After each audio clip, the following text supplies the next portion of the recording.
সবকিছু ছবি তুলে ফেসবুকে দিতে হয় না, কিছু পার্সোনাল জিনিস থাকা লাগে, পার্সোনাল একটা area, personal space, personal life, personal charity, personal good deeds, এটা লাগবে আপনার।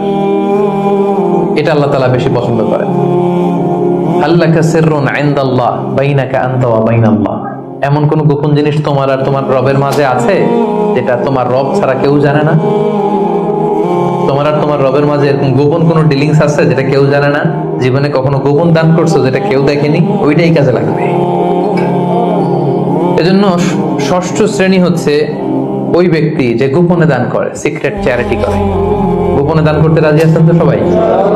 নট নেসেসারি যে খুব বিগ অ্যামাউন্ট লাগবে, 1 রিঙ্গিত, কয় রিঙ্গিত, ওইটার আল্লাহ পেলে পুষে উহুদ পাহাড়ের সমান উঁচু করে আপনার আমল নামায় ঢুকাই দিবে। কটা গেল? 7 নাম্বার হচ্ছে রাজুলুন যাকারাল্লাহ খালিয়ান ফাফাদাত আইনা, যে ব্যক্তি গোপনে আল্লাহর জিকির করে, আল্লাহকে স্মরণ করে আর চোখের পানি ছাড়ে।